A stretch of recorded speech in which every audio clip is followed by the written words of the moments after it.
Hello doctor साहब। हाँ बोला था नहीं। डॉक्टर साहब हम विजय के बाबूजी बोल रहल बानी। ये विजय जौन रिपोर्ट बना के लाइल बा वो सही बा? जी हम विजय के ऊपर बहुत सारा टेस्ट कैले बानी, तब जाके कंफर्म भइल बा कि राउर बेटा पूरी तरह से स्वस्थ बाड़े, अब वो सामान्य जीवन जी सकेला। Thank you doctor. धन्यवाद। का भइल जी? बोली ना, का भइल?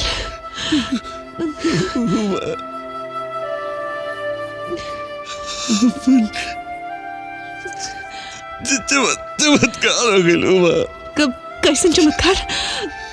अपन बेटा विजय एकदम फिट हो गइल रे।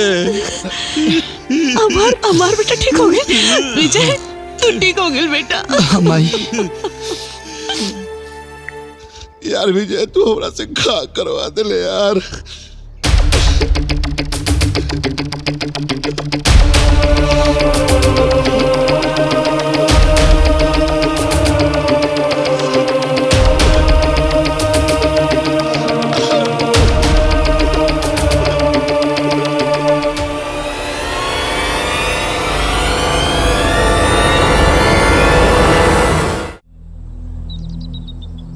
दौड़ शुरू की जाए।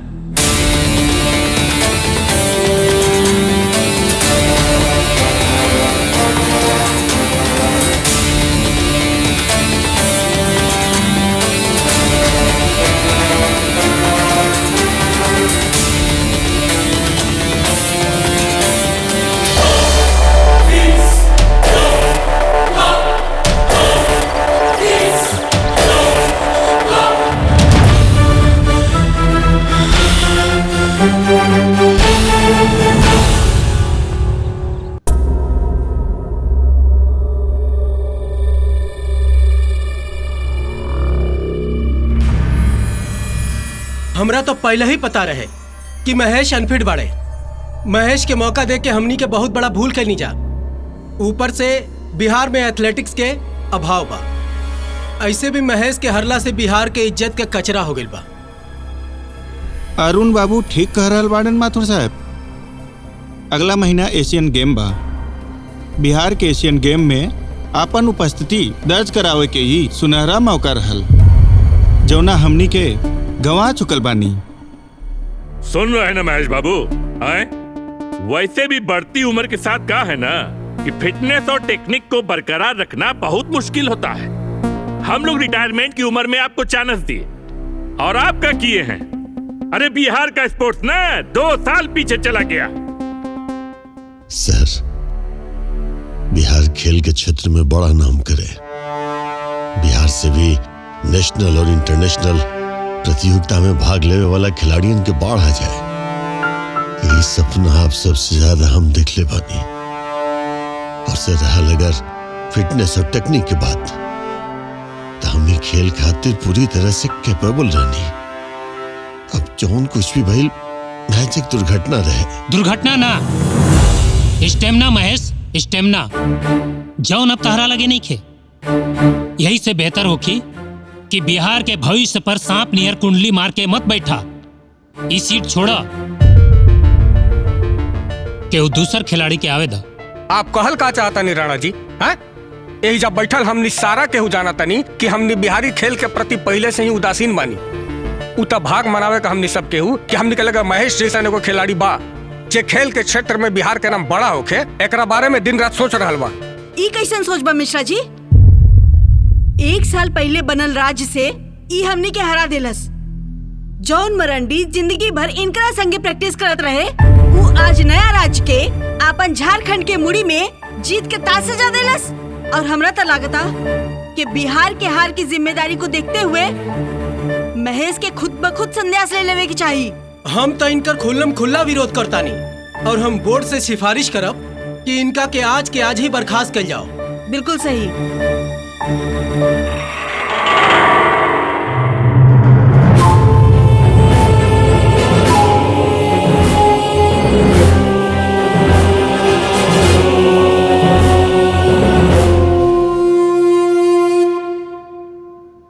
भाई सबका बात सुनने के बाद ये बोर्ड इन निष्कर्ष पर पहुंचा है कि महेश के हाथ में अब बिहार का भविष्य सुरक्षित नहीं है।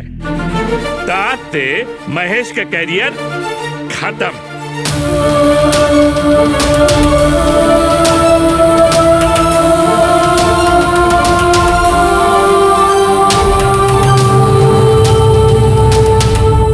मिश्रा, सब केहू हमके ही दोषी मानेला, लेकिन तेरा तो मालूम माना जवन कुछ भी भइल महज एक दुर्घटना रहे। मलाल हमरा ये बात के नहीं कि सिलेक्शन बोर्ड हमरा बाहर कर देलस। मलाल हमरा ये बात के बाद कि बिहार अब नेशनल लेवल पर और पिछड़ जाए। हम अपना बिहार के पिछड़त नहीं देख सकत मिश्रा। वही से हम इस सब सोच रहे बानी कि यहां से अपन सब कुछ बेच बाच के कहीं और चल जाए। ई तू कैसा बात कर तारा महेश? खिलाड़ी हुआ तू, और खिलाड़ी खेल के मैदान से कबो पीठ दिखा के ना भागेला, फिर चाहे वो खेल जिंदगी के होखे या कोने स्टेडियम के। अरे तू ना जीतला तो का हो गई? तू कौन शागिर्द के ट्रेंड करा। जहिया वो जीती ना महेश, वो दिन बुझ लिया कि तहार भी जीत हुई। हमारा लगे वो बहुत प्रतिभाशाली लड़का बा, और हम चाहता नहीं महेश कि तू ओकरा के ट्रेनिंग दा।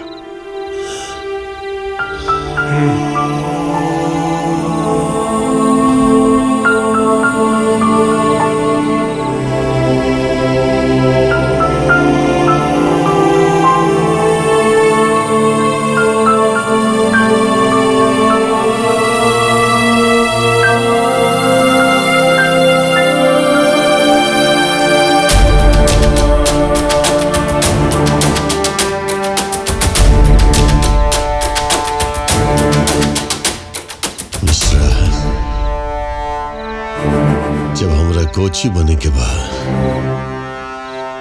ट्रेनिंग ही देवे के बाद तो फिर के वो और का है। अब तो हमरा करियर पर लागल कलंक के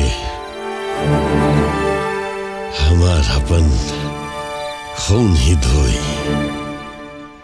दूर जंगल में एक प्यासा कौवा भटक रहा था। उसे कहीं भी पानी दिखाई नहीं दे रहा था। तभी वहाँ उसे अरे ई का कहनी जी, बबुआ पड़ी ना था पास कैसे होए? थोड़ा सा ही पानी था। उमा, बचपन में ना हमार दादाजी हमेशा एक कहावत सुनावत रहे कि पढ़ोगे लिखोगे बनोगे नवाब, खेलोगे कूदोगे तो बनोगे खराब। हमें कहावत के ना उल्टा कही चाहता नहीं। मतलब अपन बेटा विजय अब पढ़ाई लिखाई के साथ साथ खेल कूद भी करी। धावक बनी हमर बेटा, विजेता बनी हमर विजय। साचो में बाबूजी? अरे हाँ बेटा, सचो में। उमा जी, कल सुबह 5 बजे हमार बेटा हमके प्रैक्टिस ग्राउंड में तैयार चाहिए।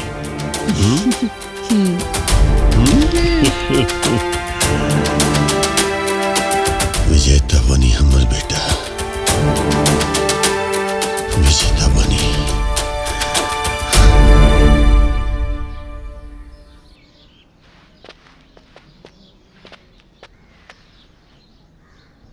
बेटा, आज तारा ट्रेनिंग के पहला दिन बा, त तार पहला सबक ई बा कि कौनो भी खिलाड़ी के पहला और अंतिम लक्ष्य सिर्फ और सिर्फ जीत होला। जब भी दौड़िया जीत के खातिर दौड़िया। दौड़ बना। हाँ बाबूजी। जा पूरा मैदान तारा सामने बा। करुल्ला फतेह।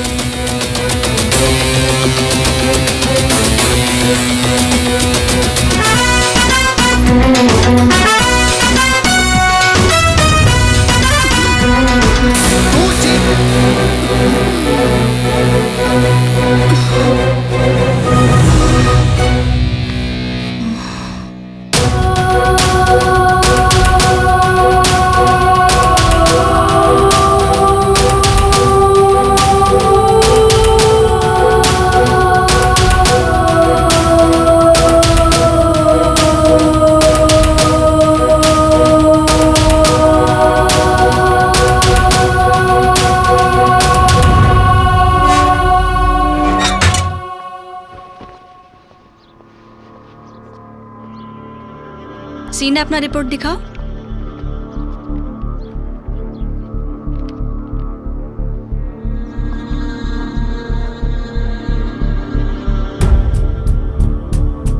बाकी सब तो ठीक है।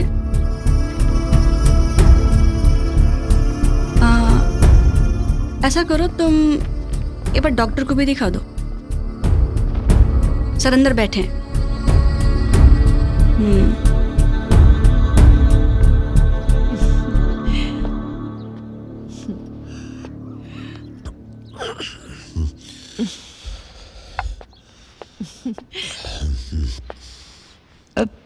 का भइल जी? का आइल बा टेस्ट रिपोर्ट में? सब ठीक बा ना? हाँ सब ठीक बा। कुछ न तो बस एकरा समय से दवाई खियावत रहा। भगवान चाहिए तो बहुत जल्दी ठीक हो जाइए। और हाँ काल से बबुआ से बोलत नहीं पढ़ाई लिखाई पर ध्यान देवे। कुछ पढ़ लिख जाए तो कोनो सरकारी नौकरी मिल जाए, जिंदगी बन जाइए कर। खेल कूद में कुछ नहीं किया कर।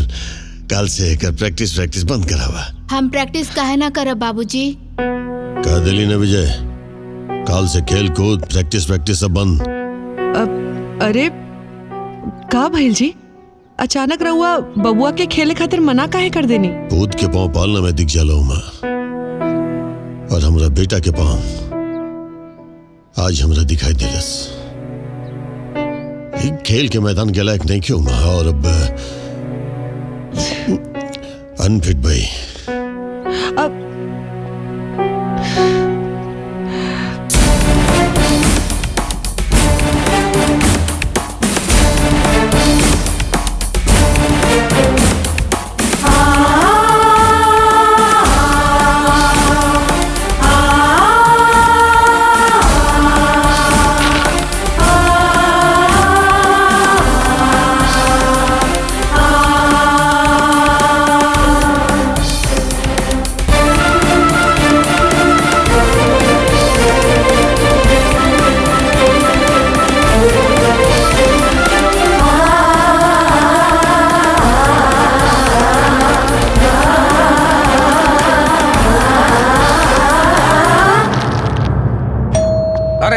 भाई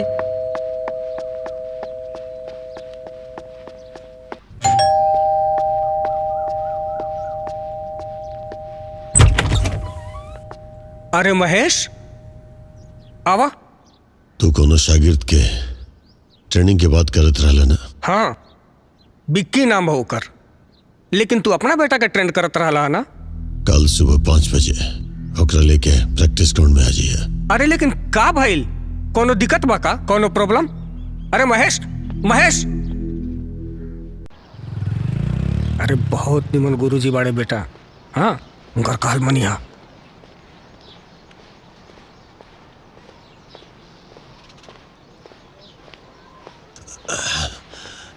ई रहल तहार शागिर्द महेश। बाबू गोड़ छुआ गुरुजी के। प्रणाम गुरुजी। संभाला एकरा के। हाँ ऑल द बेस्ट। चला बाबू।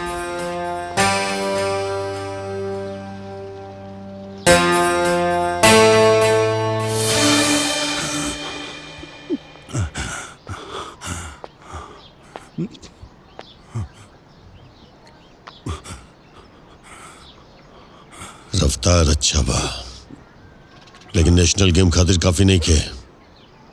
काल से थार ट्रेनिंग और कठिन होके वाला बा। तैयार बाड़ा?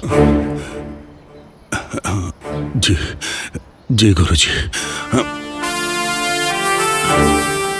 कम आपन संपत्ति जला के ऐसे दौड़ के आवत रहा जैसे बहुत बड़ा काम करके आवत रहा। अरे यार, जब बाबूजी की बात पता चली तो का सोचिए हूँ। हमर बाबूजी एक बात जानता रहे, हमर बाप ना ये दुनिया के सबसे बड़ा पाप था और ये पाप के तनिका मनी खत्म करनी है। हमार बस चले ना तो एक दिन में हम पूरा पाप के खत्म कर दी। अरे वो पाप नहीं खन, उतार बाबूजी बड़े। एक बात कान खोल के सुन लसा कि आज के बाद हमरा सामने हमरा बाप के नाम न सना तय खेत जैसे चलता ना तानी सबके जला दे। अरे विजय,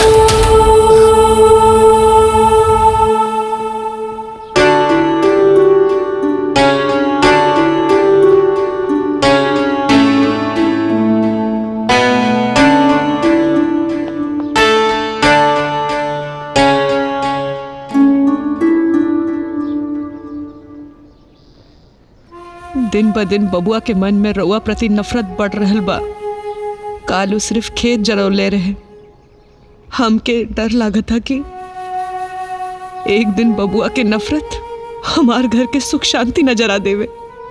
वो हमारी इकलौती संतान बा माँ, अपना जान से ज्यादा प्यार करेले ओकरा हम। लेकिन तार बेटा के हमार प्यार थोड़े समझ में आवेला।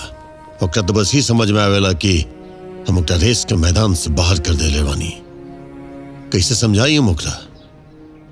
उमा, कितना बार तो होके बतौले बानी हम कि दुनिया में हर आदमी खिलाड़ी न बन सकेला। वो घटना के 20 साल बीत गए। अब तो बता दी कि आखिर ऐसे का वजह रही जब बबुआ के वजह विक्की के ट्रेनिंग देवे रही।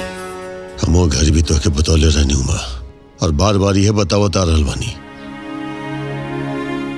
कि हमर बेटा रेस के मैदान खातिर फिट नहीं के। वही सन गोइठा है जे रेस के हवन में खाली घी सोगी।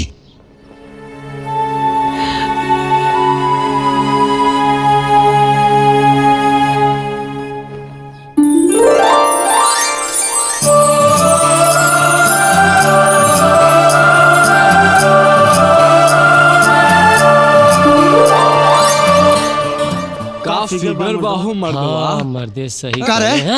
अरे विजय, हे जा नदी तीरे बैठ के क्या करता असर है? ए जा नदी तीरे बैठ के कोनो माजा वजा नहीं खली हल जात। हाँ हाय जल परी देखत है जा। हाँ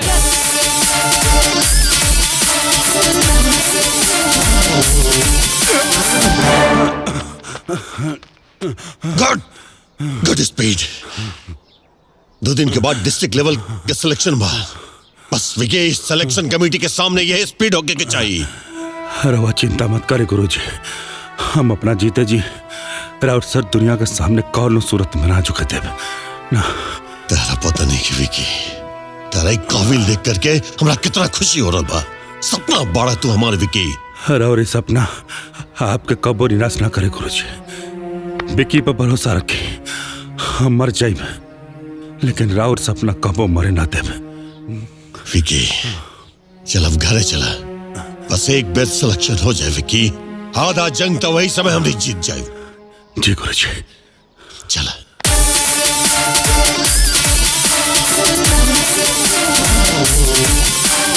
भाई हम जाते नहीं।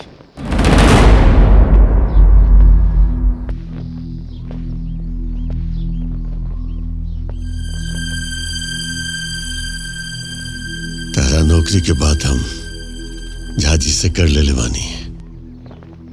कल जाके मिल लिया। उनका कंपनी में ना पोस्ट भी बहुत अच्छा बा और पैसा भी अच्छा मिले। ना हमरा केहू के त्याग की जरूरत बा, ना दुआ के। आपन सिफारिश अपना पास रखी।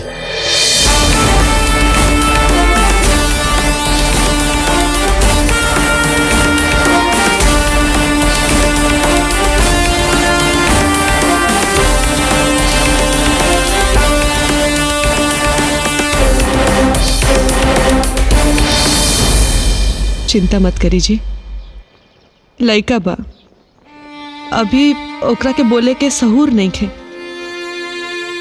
चैया बोले के लूर हो जाई तैया सारा दुख दूर हो जाई। अरे वो दिन यार, अरे यार विजय भाई कहाँ रह गई? अरे यार वो दिन गए थे ना, वो आई ही नहीं। छोड़ा जाए तो ओकरा तोरे संगे ये होला मत हाउ देख तब तो टाइम पे ना। अच्छा विजय आ गई। का भइल विजय, आज मुहवा पर काहे 12 बजल बा?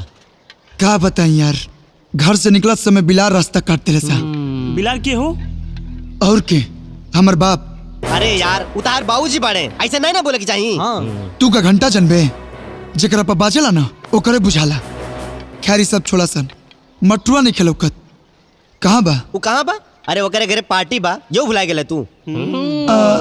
अरे हाँ यार, अच्छा तका प्रोग्राम बा? प्रोग्राम का बा? सबके पैसा निकाले, अरे वो बढ़िया गिफ्ट आ जाई। हाँ हाई ले हमरा तरफ से जय हो। गिफ्ट ले लिया सा, और हम मुझे शाम में मिला पार्टी में, ठीक बा? ठीक बा ठीक बा। हाँ ठीक बा। ए लाओ पैसा लाओ। हम तोरा से क्या कर रहे बेटा? का कि बात भइल बात तो मुलाकात भी हुई। अब देखिए बहुत जल्दी वो हमरा से आई लव यू कहे है। तोरा के ये गलतफहमी कब से हो गई? दोनों मुलाकात में हम दोनों विवश थे। वो जुल्फे संभाल रही थी और हम अपने आप को। पहले अपने आप के संभाला।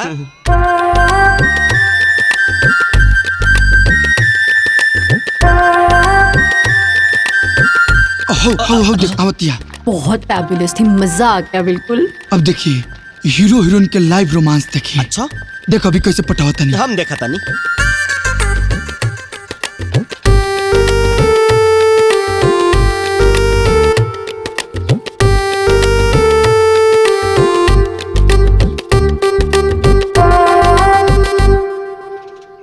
हम जानत रही कि एक ना एक दिन हमार प्यार तोरा के इकरार करे पे मजबूर कर दी। अब जल्दी से आई लव यू कह दा। काल पार्टी में हम तोरा के थोड़ी देर खातिर एक अच्छा लड़का समझ लेनी, लेकिन आज ही बेहुदा बात करके तू ये साबित कर देला कि तोहरा जैसन आवारा ए पूरे बिहार में दूसरा ना भेटाई। और हाँ मिस्टर मजनू, अगली बार ई बेहुदा बात कैला ना तो तोसे हमार मुंह ना हमार जुत्ता बात करी। काहे से कि हम जैसन भी बानी ना, हमार बाबूजी हमरा पर भरोसा करेले। तोहरा बाबूजी जैसन नफरत ना।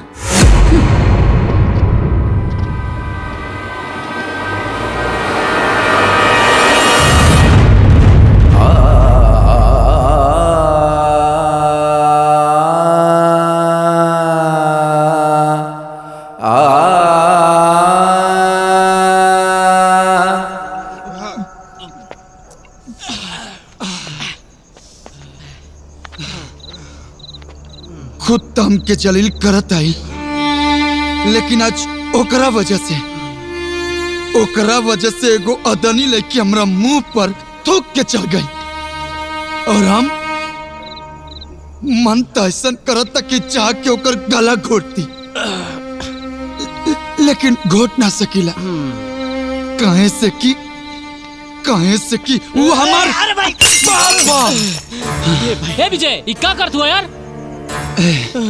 बोतल दे ना। हम कहता नहीं बोतल दे। अरे अरे बोतल दे ना मन बात ला।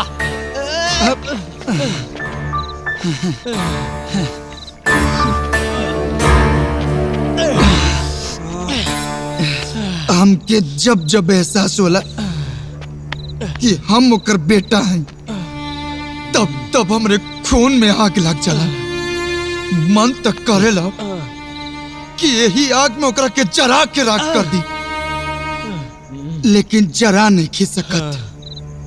कहे से कि वो हमार बाप। अरे मर्दे, बुद्धि ना का। बोतल दे। अरे यार विजय, अरे हम कहता नहीं बोतल दे।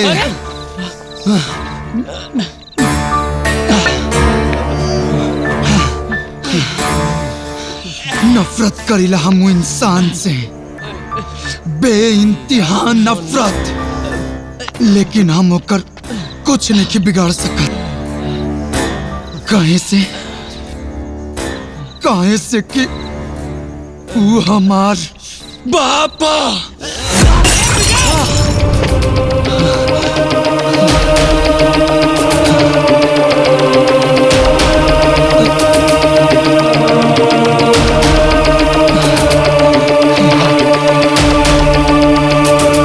डिस्ट्रिक्ट लेवल 2017 एथलीट जिनका जिनका सिलेक्शन हुआ है उस सब का नाम यहाँ से बताया जाएगा और सिलेक्शन में पारदर्शिता रहे यही खातिर एगो सिलेक्टर हम अब की बाहर से बुलाए हैं। वो है झारखंड के सबसे बड़े एथलीट कोचिंग सेंटर के संचालक, झारखंड स्पोर्ट्स क्लब के अध्यक्ष मरांडी जी।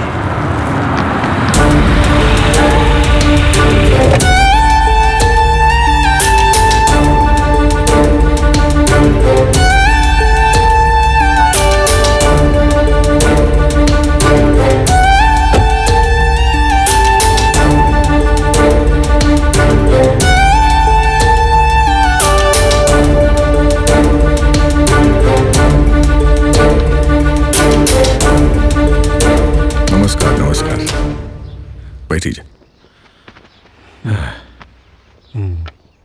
हाँ, तो जिनका जिनका सिलेक्शन हुआ है वो सब लोग 4 बजे शाम को ऑफिस में रिपोर्ट करेंगे और जिनका जिनका सिलेक्शन नहीं हुआ है वो भाई से अगले साल के तैयारी में जुट जाएंगे। तो सबसे पहले 400 मीटर महिला वर्ग का नाम पुकारते हैं। अंजू कुमारी भागलपुर। जी सर। सविता बेगूसराय। जी सर। नीरा दास बक्सर। जी सर। और इसके बाद 400 मीटर पुरुष वर्ग बेतिया जिला से दिवाकर कुमार। यस सर। मधुबनी से सौरभ झा। यस सर। मुजफ्फरपुर से राम लखन निषाद। यस सर। सीतामढ़ी से वासुदेव यादव। यस सर। वैशाली से नरेंद्र पांडे। यस सर। सिवान से मोहम्मद अख्तर हसन। यस सर। आरा से RN सिंह। यस सर। और पटना से 1 मिनट।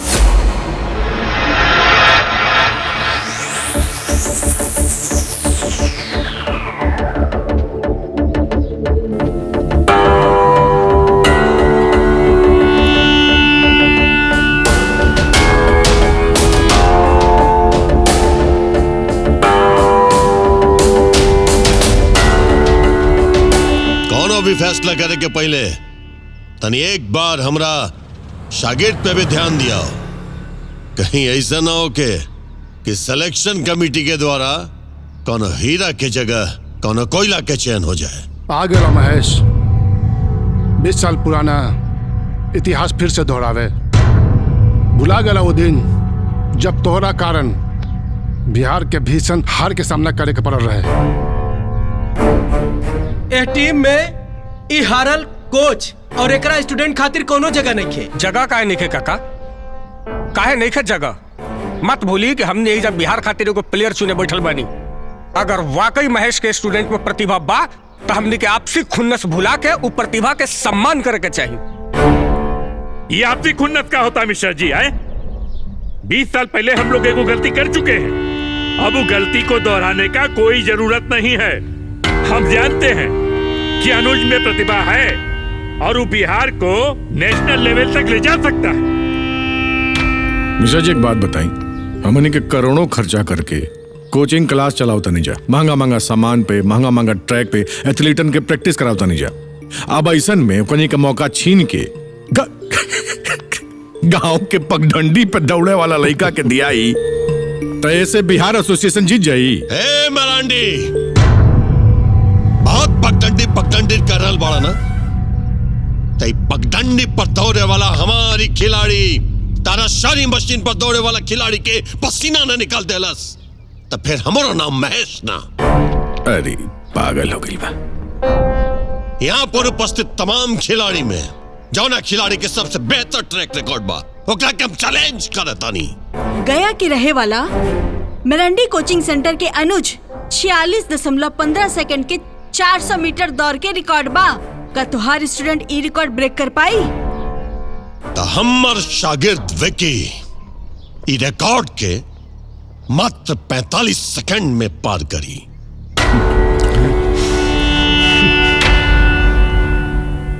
महेश बाबू, दौड़ दौड़ के बतावल जाला, बोल के ना। तो ठीक हो, हाथ कंगन के आरसी का और पढ़े लिखे के फारसी का अनुज और इनकरा बीच दौड़ा भी यही जे हुई।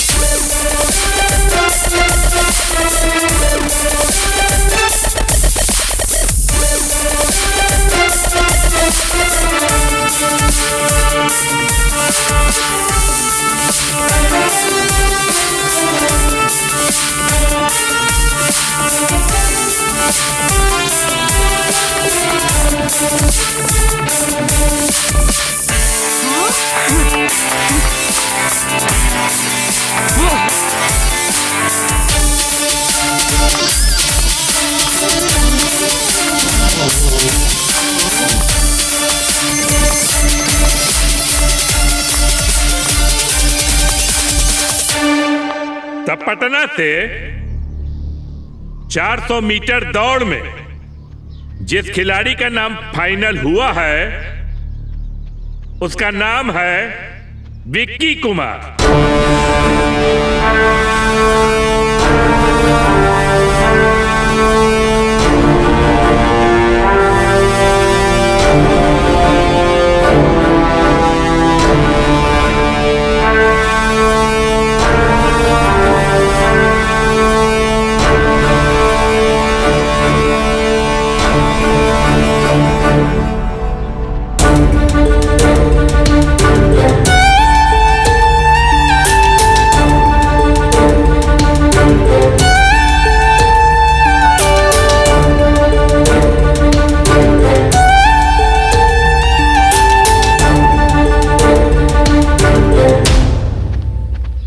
विकी, कांग्रेट्स। आज शाम के हमरा कोचिंग सेंटर में एगो गेट टुगेदर पार्टी बा। अगर तू पार्टी में आईबा तो हमनी के बहुत निमन लागी यार।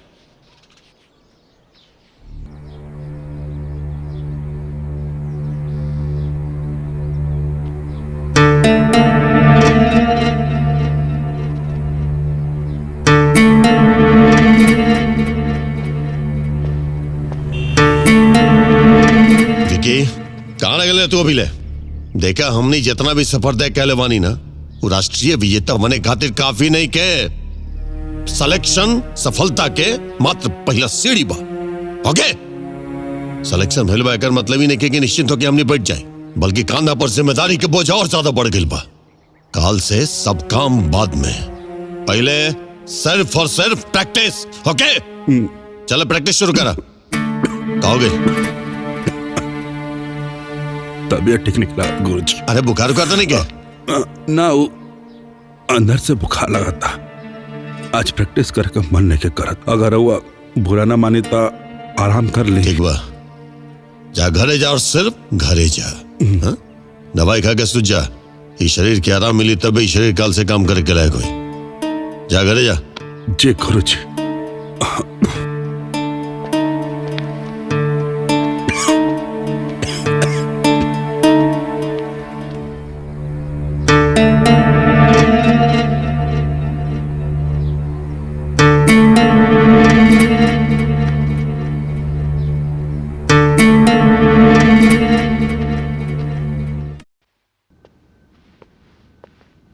हाय रिया।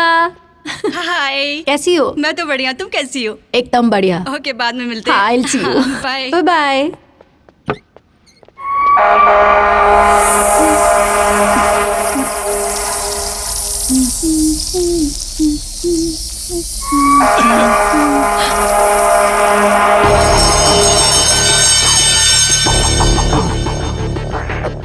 बंटी, तू एजा लेडीज रूम में क्या करता रहा? अरे तू तो हमार जान बाड़ू जाने मन। बदतमीज।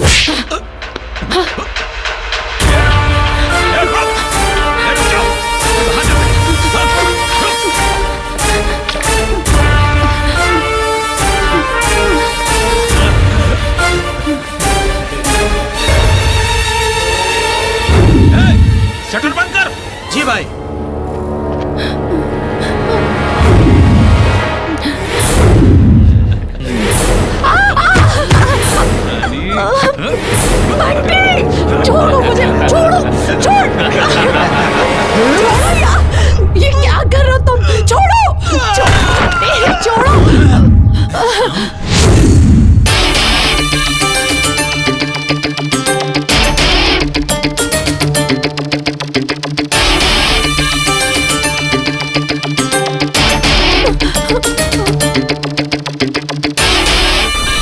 ए हीरो के हुए चल निकल निकल न तो बहुत पिटाइबे। पूरे शहर में मेरे नाम का चर्चा है, फोटो लगा है हर थाने में, और शेर से भी बड़ा जिगरा चाहिए हमको हाथ लगाने में।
हमरे बाप के भले हमरा ऊपर भरोसा नहीं खे, लेकिन हमरा माई के दिहल संस्कार हमके औरत के आबरू के रक्षा कईल जरूर सिखौले बा।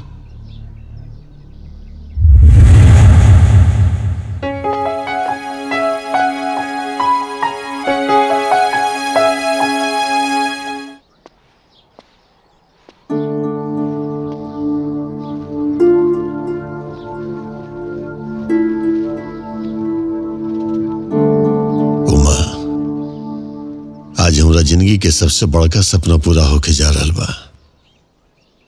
अपना हाथ से तिलक न करबो। आज दुनिया के सामने विक्की के जोन सम्मान मिल रहा बा, उस सम्मान के पहला हक हमार बेटा के रहे। हम अपना बेटा के हक केहू और के दे दी तो हमार कोख हमके कभी माफ न करी।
जीत गए, अब स्टेट की बारी है। कैसा लग रहा है आपको?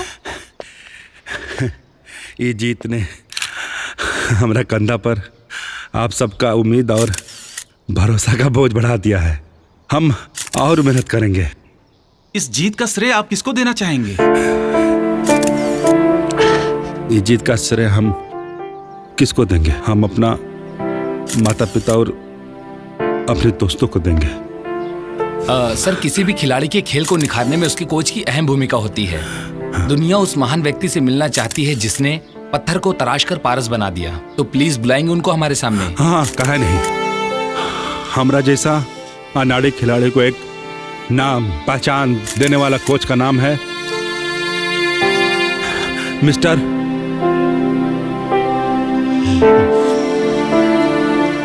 मिस्टर बाबूलाल मरांडी।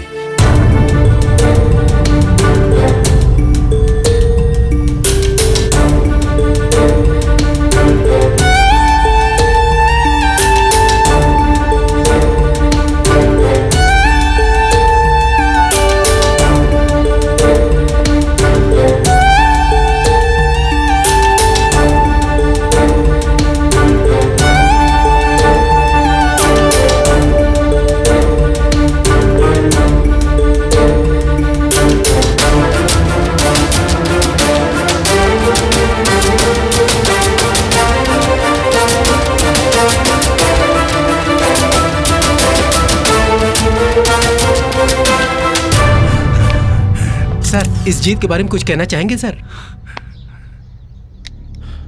जब मैंने पहली बार इसको गांव के पगडंडियों पे दौड़ते देखा था ना, मैं तभी समझ गया था कि ये भारत का भविष्य है।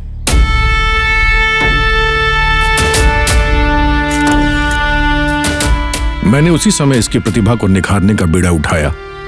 नतीजा दुनिया के सामने है।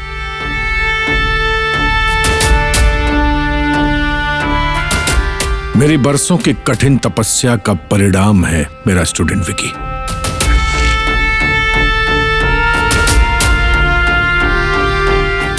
सर आगे इन्हें पंजाब, उड़ीसा, बंगाल से भिड़ना होगा, तो क्या लगता है आपको ये बिहार को जिता पाएंगे?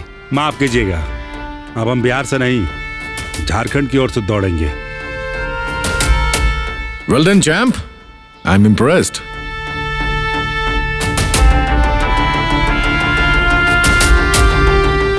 Thank you.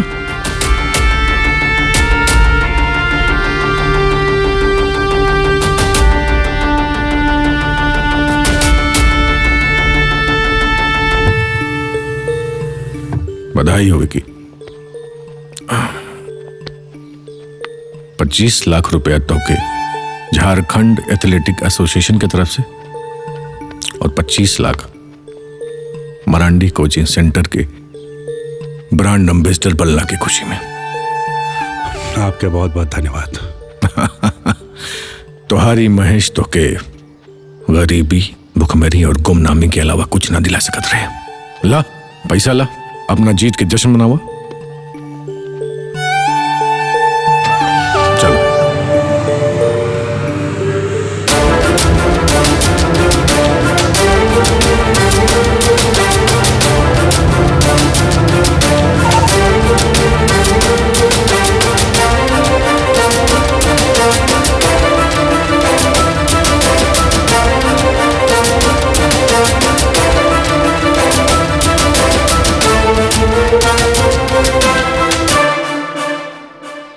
गुरुजी, हमरा इतना साल कोचिंग के फीस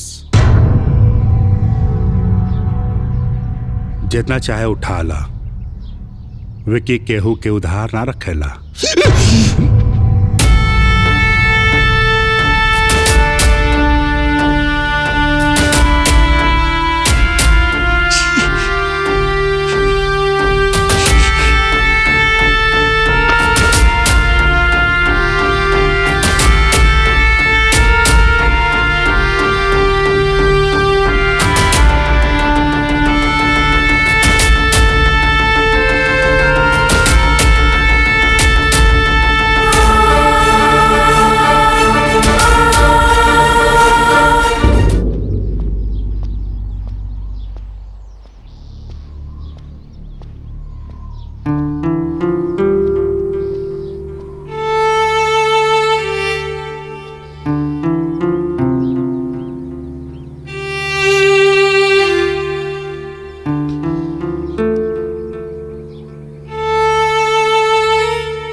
अगर आज विक्की की जगह हमार बबुआ रहती ना,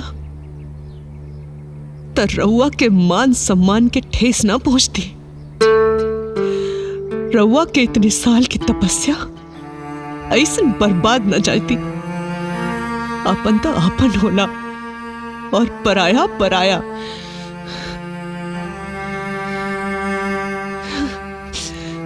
तो क्या लगता हूं मैं कि हम अपना ही बेटा विजय के दुश्मन है।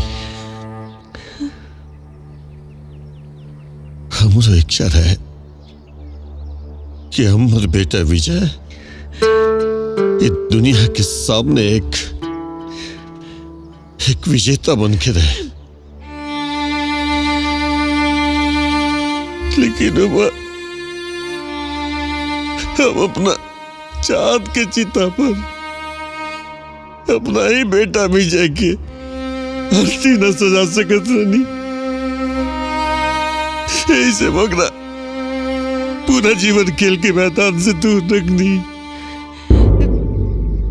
का कहता लीजिए, बोलिए। माँ, ये हमारा जीवन के ऐसा दर्द बा जे आज तक हम तनी सबसे छुपा के रखनी। अपना बेटा विजय के दिल में छेद मारो।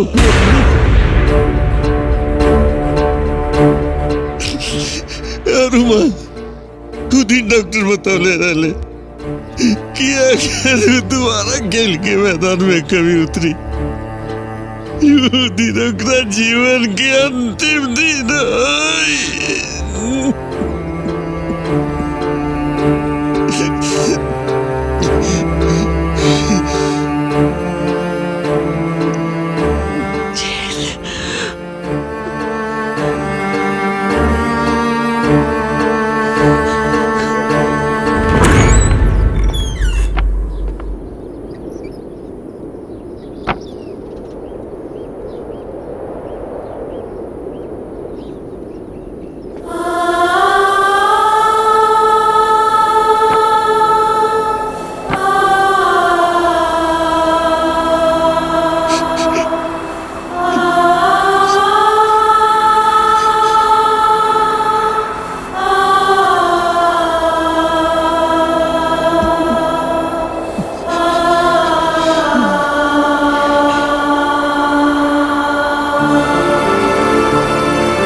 कितना नादान रानी बाबूजी, जे आज तक भगवान के शैतान समझत रही। हमरा तो ऐसा लगता कि ये दुनिया के सबसे बड़का भागा बेटा क्यों बा तो हम बानी, जे अपना बाबूजी के अपना व्यवहार से तिल तिल के मारत आई। हमरा के माफ कर दी बाबूजी, हमरा के माफ कर दी बाबूजी।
हम आज तक अपना बाबूजी के साथे जैसन बर्ताव कैनी, वो बर्ताव माफी के लायक नहीं खे।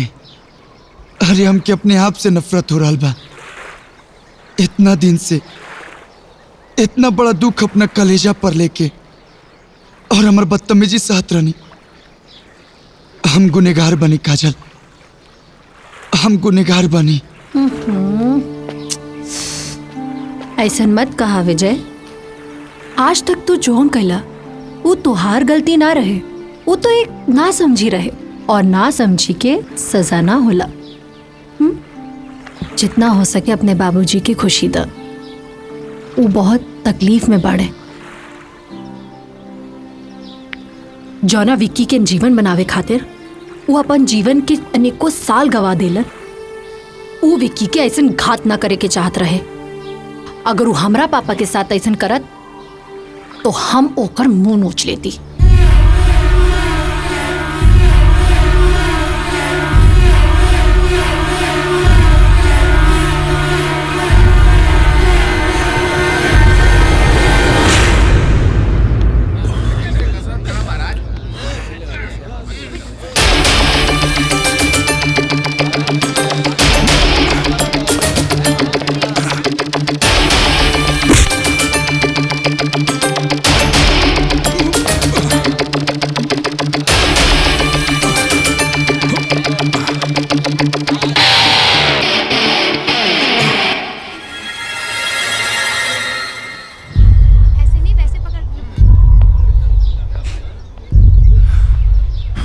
हमरे बाप के तकलीफ में पहुंचा के तू आराम से कैसे रह सकेले? आज तो रूह हल करब कि केहू के भी धोखा देवे से पहले तो रूह कांप जाई। औकात में रह के बात कर विकी से। तोरा कर से ज्यादा हमरा पकड़ में आग बा। हमरा के हाथ लगइबे त जर जइबे।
सुन विकी, हमर बाबूजी हमरा खातिर भगवान हुवन। अगर केहू के वजह से हमरे बाबूजी के तकलीफ भइल ना तो मारब ना, मार के मुआ दे। ये वार्निंग ना, कमिटमेंट था।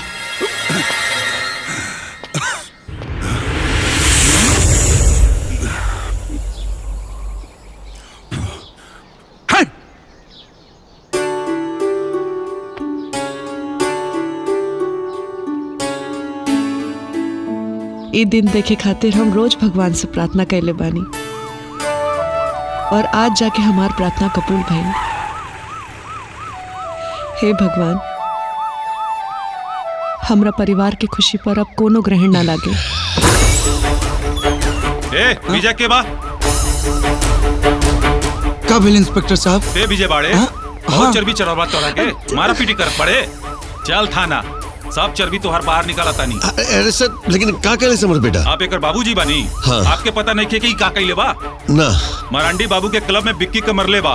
मरांडी बाबू एकरे खिलाफ कंप्लेन लिखवेले बाड़े। ए चल रे। ले चल इंस्पेक्टर साहब, बात तो सुनिए हमारे। चल चुपचाप। देखिए हम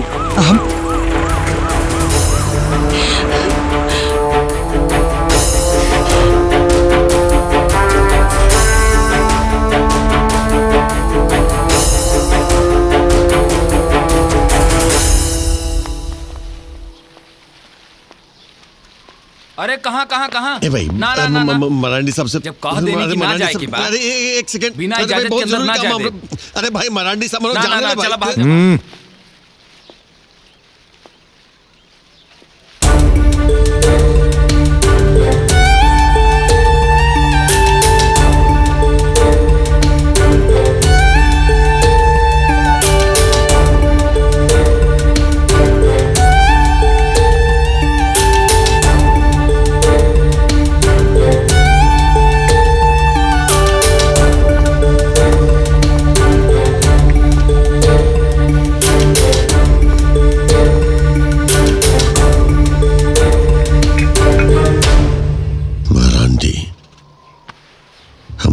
से जवन भी गलती भइल बा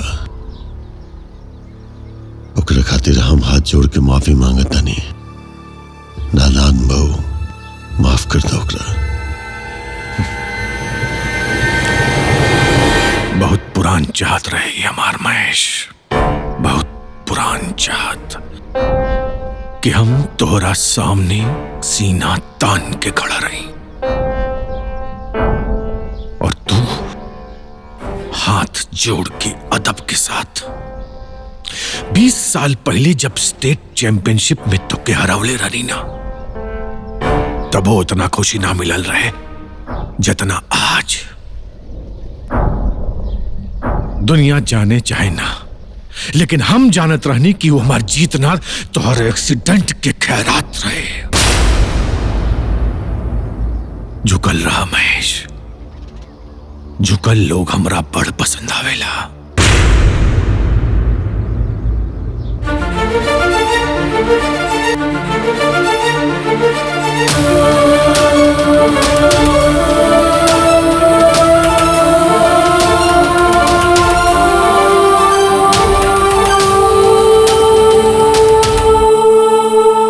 तो जौन कुछ भी कहबा हम करब। बस हमरा बेटा के एक बेर छोड़वा दे। छोड़वा दे, एक शर्त पर। तू और तार बेटा कबो हमारा रास्ता न कट बजा।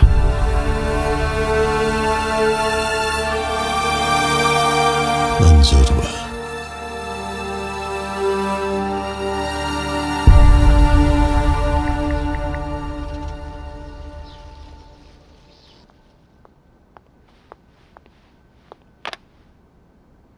हेलो, ये बोला था? मरांडी बोला था नहीं। हाँ भैया नमस्कार। विजय के छोड़ दो, हम अपन कंप्लेन वापस लेता नहीं। ठीक बा। ए वर्मा, छोड़ दे एकरा के। जी सर।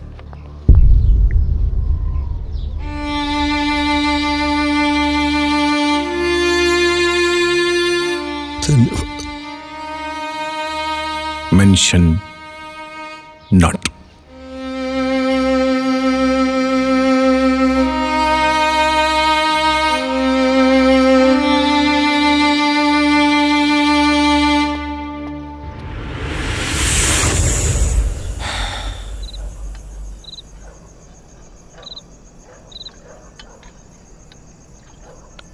चीनी कम डाले खातिर हम ही कहले रहे। अच्छा विजय, मारपीट हर समस्या के समाधान ना हो सकेला। मारपीट से न कोनो आज तक मामला सुलझल बा न आगे सुलझी। तका करी हमके अपने बाबूजी के दुख बर्दाश्त ना होला। हम मुर्दा जैसे ना बैठ सकेला। हम दिलवाई अपने बाबूजी के खुअल सम्मान। पागल बड़ा, अपन जान जोखिम में डलबा। हाँ, जे जान दिले बा ओकरे सम्मान खातिर अगर हमर जान भी चल जाए ना त कोनो गम नइखे। हम फैसला कर चुकल बानी कि हम दौड़ब अपना बाबूजी खातिर और अपना बिहार खातिर। मटरू, तो हरमौसा सिटी हॉस्पिटल में हार्ट स्पेशलिस्ट हमन ना, उनका नंबर निकाला। हम उनसे मिलके सलाह लिया चाहते हैं। अगर तहार यही मर्जी बा त काले हम मौसा जी के नंबर निकाला तनी। अब चाहे कुछ भी हो जाए दौड़ब तो जरूर।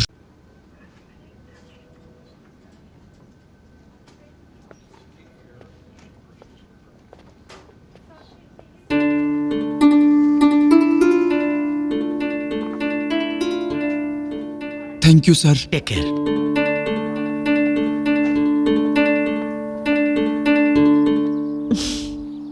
चाय।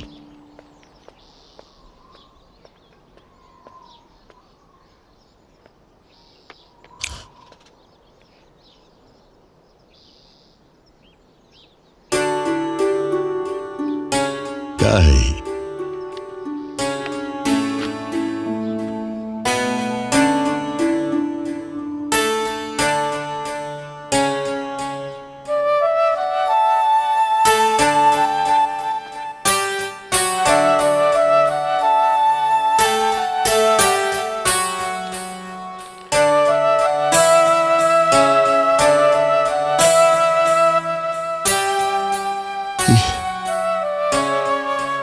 ये कैसे हो सकता? विजय, विजय कैसे हो सकेला? तू जरूर हमर मान रखे खातिर ये जाली रिपोर्ट बनवा के लाई लोग में। ई रुआ कैसन बात करते नहीं बाबूजी? भला हम रुआ से झूठ काहे के बोला? इस सिटी अस्पताल के नंबर है, रुआ चाही तो खुद डॉक्टर के सिंह से बात कर सकता नहीं। बात कर रहा हो तो हमारे डॉक्टर से? जी।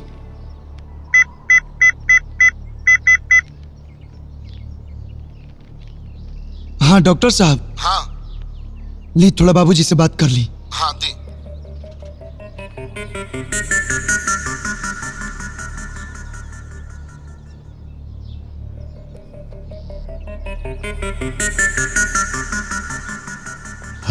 हेलो डॉक्टर साहब। हाँ बोला था नहीं? डॉक्टर साहब हम विजय के बाबूजी बोल रहे बानी। ये विजय जौन रिपोर्ट बना के लाइल बा वो सही बका?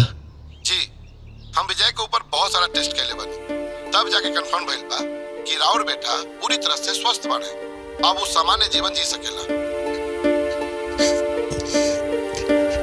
Thank you doctor. धन्यवाद। का भैल जी? बोली ना का भैल?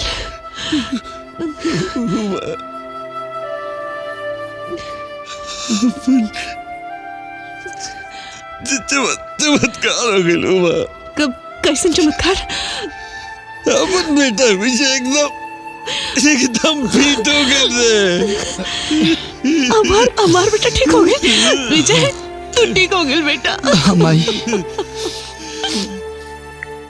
यार विजय तू हमरा से खा करवा दे ले यार।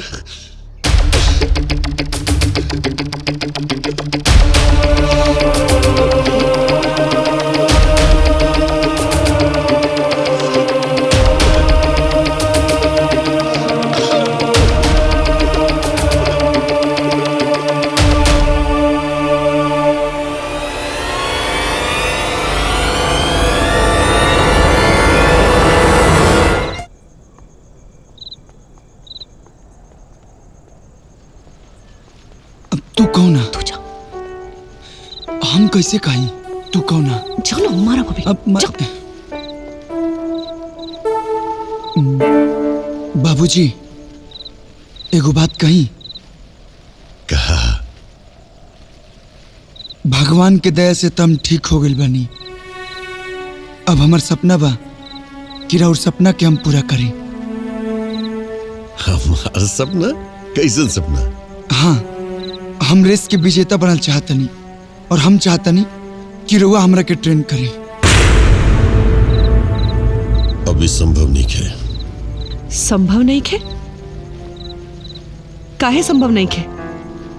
हमने के हमेशा से यही सपना रहे ना कि हमने के बेटा विजेता बने, और आप कहेंगे कि संभव नहीं है। काहे?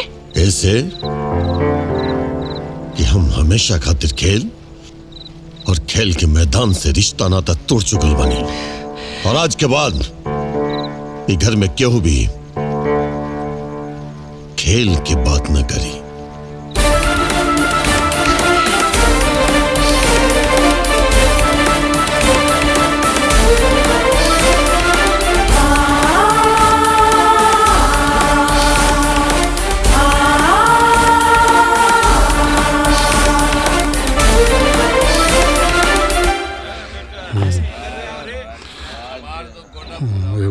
रेशमी कबाब ले आओ। और कुछ सर?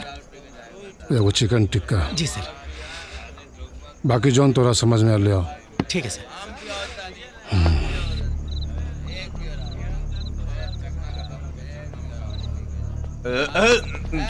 सॉरी भाई सॉरी।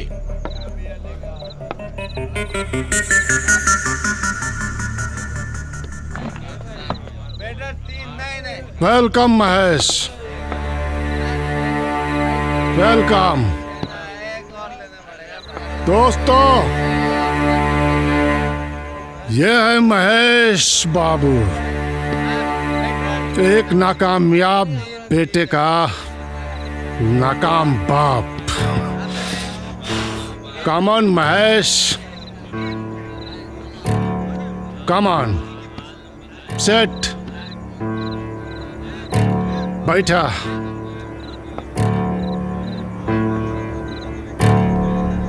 वेटर क्या खैबा? कुछ ना।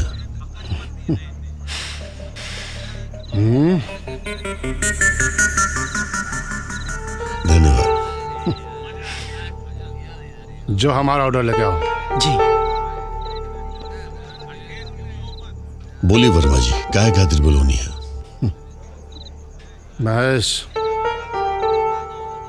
बोर्ड मीटिंग में हम एक बार तारा साथ ना आई नहीं। ओकर बदला लेवे के अच्छा उपाय सोच रहा बड़ तू हमरा से। हम समझनी ना। समझनी ना। समझनी ना।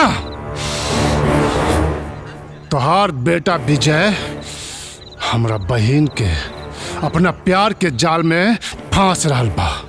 समझनी ना। हम तोहनी बाप बेटा दोनों के मनसा अच्छी तरह से समझता नहीं। तू तो कुछ कर न पैला आज तक। तोहार बेटा कुछ करे के लायक नहीं खे। तो सोच ले कि अच्छा मौका बा माटी के घर से निकल के संगमरमर के दहलीज नापे के। वर्मा जी, माटी के इतना कमजोर मत समझी। कोनो अकलमंद आदमी कहले बा कि मिट्टी पर पकड़ मजबूत होती है, संग मरमर अक्सर लोगों को फिसलते देखा है। महेश, हम एजा तोरा फिलॉसफी सुने खातिर ना बोले ले बानी। अपना बेटा के समझा दे कि वो हमरा बहन से दूर रहे। ठीक बा, हम तो ओकरा समझा दे, लेकिन आप नुकसान में पड़ जाए। ऐसे कि हमरा बेटा जैसन हीरा दामाद आपके और कहाँ मिले? हीरा हम जाना तानी कि तोहार बेटा कौन हीरा बा जेकर बाजार में कोनो मोल नहीं के, कोनो मोल नहीं के। हीरा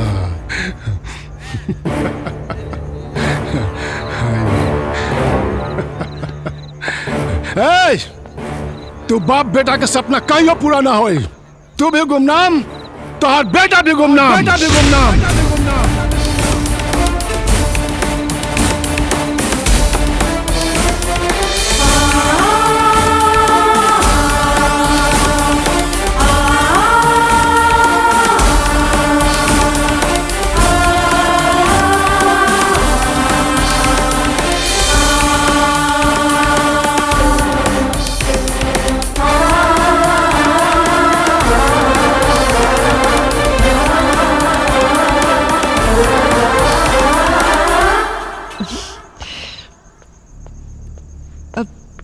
बिना बतौले कहाँ चल? आसमान को जो धरती पर ला देता वही कहलाता है असली विजेता। कल सुबह 5 बजे तू हमके प्रैक्टिस ग्राउंड में चाहिए।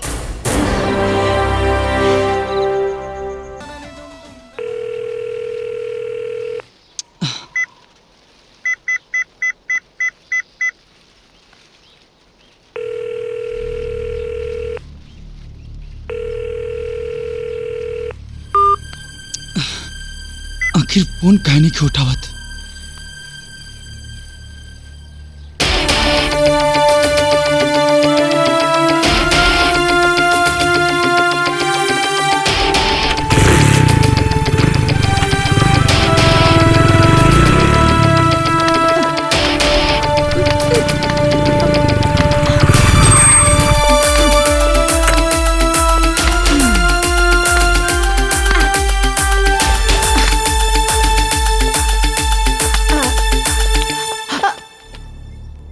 काल्हे से तोहर फोन ट्राई करता नहीं, बंद कहाँ बता? हमके अपन करियर पे ध्यान देवे के बा। ये फालतू काम में हम अपन टाइम बर्बाद कैले नहीं खे चाहत। अच्छा, कल तक जो ना प्यार के तू दम भरत रहलू, आज तोहरा फालतू लगे लगल। विजय विजय, ये प्यार व्यार से पेट नहीं के भर सकत। हमके अपन जीवन में पैसा चाहिए, पावर चाहिए, पोजीशन चाहिए, प्रसिद्धि चाहिए। ये सब दे सके लगा तू हमके? रख न पैबू तोहफा संभाल के, वरना दे देती जिस्म से रूह निकाल के। तोहार रूह तो के मुबारक हो। और हाँ, आज के बाद ये मुंह हमके ना दिखाया। Get out from here, get out.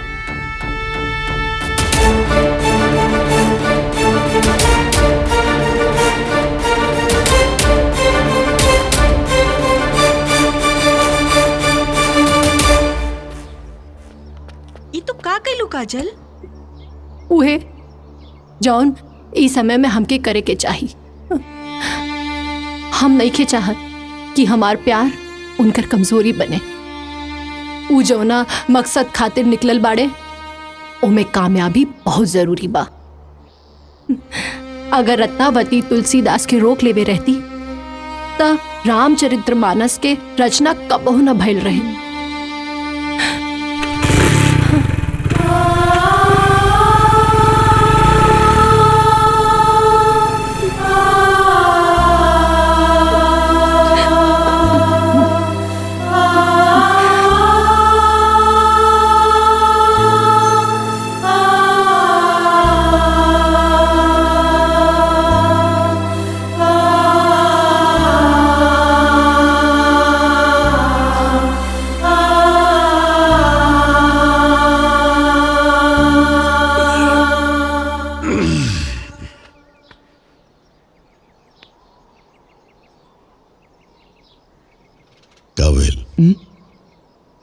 तबीयत ठीक नहीं क्या?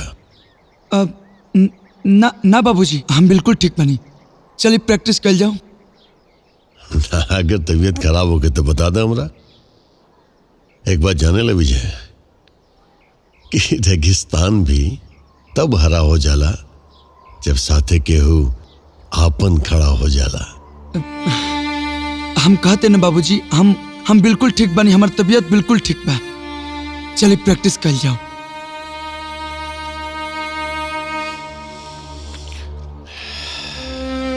देखा विजय, खेल के मैदान और जंग के मैदान में बहुत बहुत बारीक सा अंतर रहेला। जंग के मैदान में खून बहेला और खेल के मैदान में पसीना बहेला, लेकिन दोनों में एक चीज समान होला, जुनून। और आज हम तहार जीत के जुनून देखे के चाहता नहीं। तैयार बड़ा? जी बाबूजी। शाबाश विजय। उस सामने जौन पहाड़ दिखाई दे रहा बा, माना कि पहाड़ नहीं के, तहार कोनो ऐसन दुश्मन बा जकरा जितना जल्दी से जल्दी हो सके संहार करे के बा। तैयार? जा जा, दुश्मन पर फतेह पा के आवा। जा। जलवा है तू, तूफान है तू, कोयले सा सुलगता आग तू, ना रुकना तू, ना झुकना तू, चल भाग भाग चल भाग तू, जो हौसलों से सागर की लहरों को मोड़ देता, वो है विजेता, वो है विजेता। अरे माथुर साहब, एक मिनट बात सुनिए। देखिए, हमरा से शिकायत बना आपके, लेकिन हमरा बेटा पर एक बार तो भरोसा करी। देखिए, अपन बेटा समझ के एक बे चांस दे दी माथुर साहब। माथुर साहब, अरे हो क्या, हर बार की तरह एक ना एक सिफारिश लेके आ ही जाता, और कुछ नहीं तो अपने बेटे को ही लेकर आ गया। आपकी इमोशनली ब्लैकमेल कर रहा है हमको, इमोशनली। एगो कहावत सुन ले बड़ा महेश, घोड़ा जाला घोड़दौड़ करे और गधा समलोल। अरे काहे घोड़वन के बीच में ये बेचारा गधा के मारल चाहता। वही तो, ये कोनो डिस्ट्रिक्ट लेवल के मैच नहीं हो रहा, स्टेट लेवल के होता। आई में देश भर के एक से एक खिलाड़ी आवत आरन, सब धुरंधर से धुरंधर। और जाना तारा झारखंड की तरफ से के दौड़ता, तो हाथ पुरान चेला विक्की कुमार। अरे काहे खातिर ओकरा साथ खिला के एकरा के मुआवे चाहता रहा? ए महेश, एकरा के ले जा, एकरा के माई के अचरा में कहीं लुका के रख।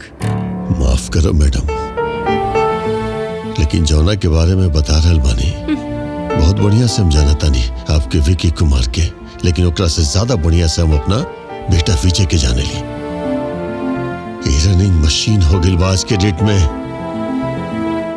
बस आप सबसे आखिरी विनती, एक वे का चांस दे दी माथुर साहब।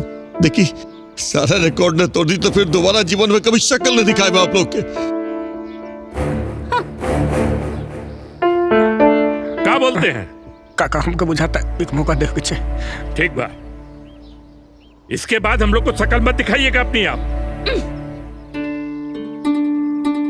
चलिए एक मौका और देते हैं, दौड़ाइए अपने लड़का को भी। हे अरुण काका जी, नोट करिए टाइमिंग।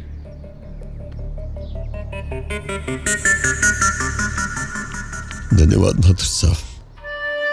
देखिए जा बेटा, फतह करता।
अब जाके मिला है बिहार को असली रफ्तार।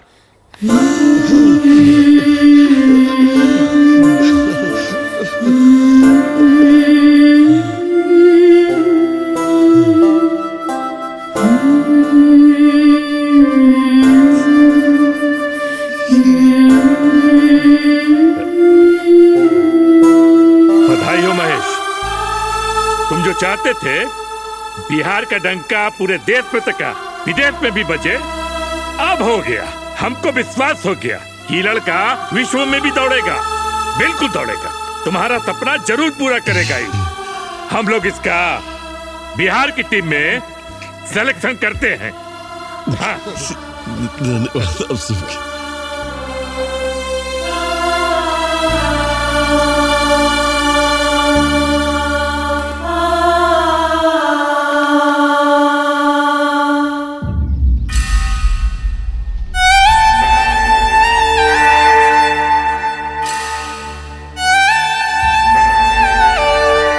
कौनो भी खेल खाली खेल भावना और जज्बात से ना, बल्कि आधुनिक टेक्निक और आधुनिक ट्रेनिंग से जीतल जाला, जो उनकी बिहार एथलीट एसोसिएशन जैसन बीमारू संस्था के पास नहीं खेल।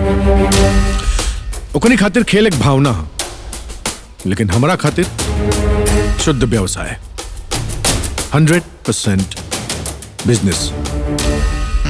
हम तो के नेशनल ना इंटरनेशनल खिलाड़ी बनावे चाहता नहीं, लेकिन सबसे पहले ओकरा खातिर तो क्या अपन पुरान गुरु, उनकर मंत्र और पुरान टेक्निक सब भूले के पड़ी। महेश तो के का बतौलन तू सब भूला जा। बस इतना याद रख कि रेस जीते खातिर शरीर में जुनून चाहिए, उबाल मारे ऐसा खून चाहिए और थोड़ा सा चालाकी। अब से तोहार मरांडी स्टाइल ट्रेनिंग शुरू। Get ready, boy.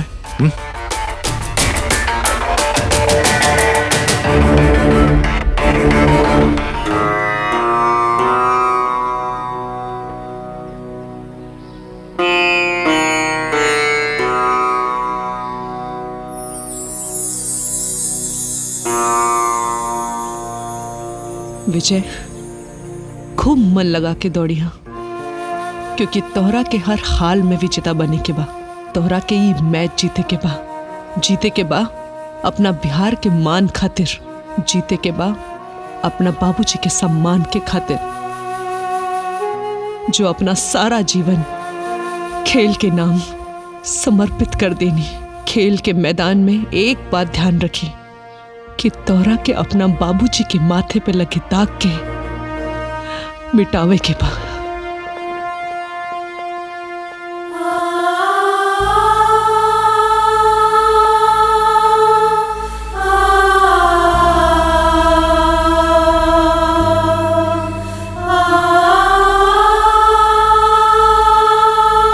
दौड़ कर गिरना,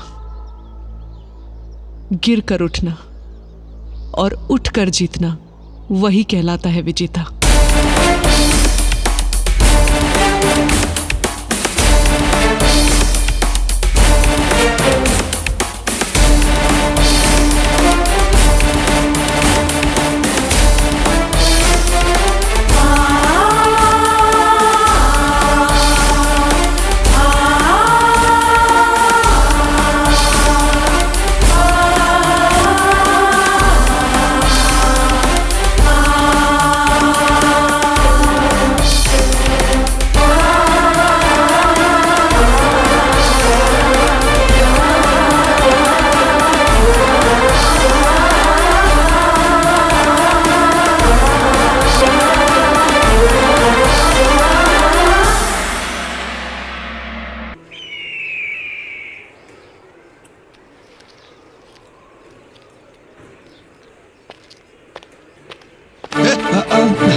कुछ ना बाबूजी, माउथ फ्रेश ना रहा।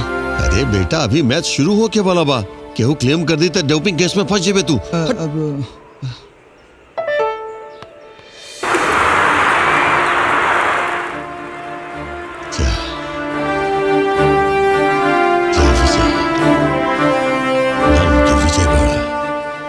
विजय हो क्या बा? जी बाबूजी।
विजय नंबर राजस्थान।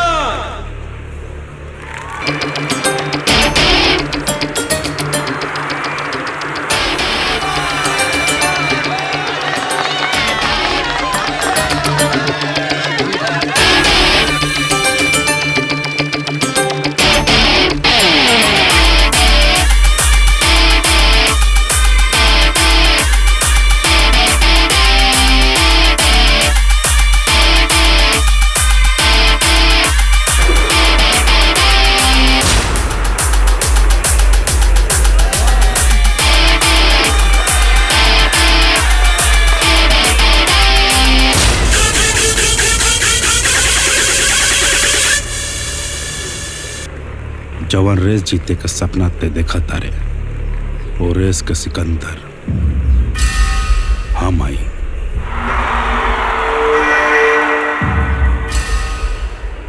के सिकंदर है तो वक्त बताई। और एक बात याद रखिए, जो ना गुरु के तू चेला हवे ना, वो हमार बाप है।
विजय उठ विजय।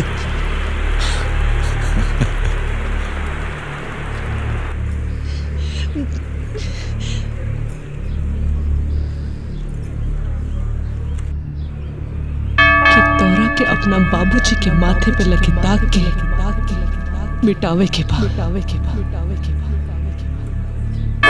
विजय विजय रुक मत, हिम्मत मत हार। देख हारी थकान ना एक बाप के सपना और बेटा के अरमान को पानी फेरती।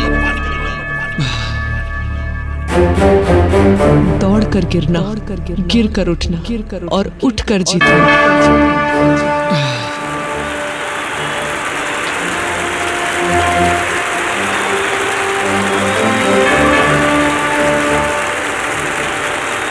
वही कहलाता है विजेता। विजय उठ विजय, विजय उठ जाओ।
ए बाबूजी, रवा बार बार सास की बात कर रही ना।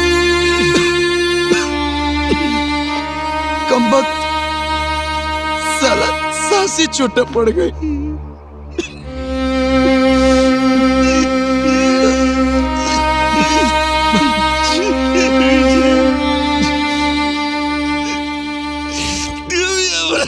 करते दिल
सर, हमरा के आपसे ट्रेनिंग लेवे के बाद हम बिहार के तरफ से एशियन गेम में भाग लेवल चाहता हूँ और आपके बेटा की तरह जीत के बिहार के नाम रोशन करल चाहता हूँ। हमरा के एक मौका दे दी सर, प्लीज सर।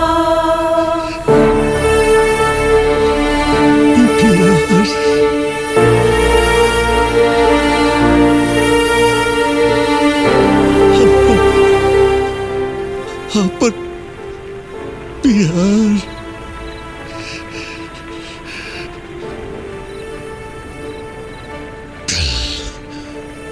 कल सुबह 5 बजे प्रैक्टिस ग्राउंड।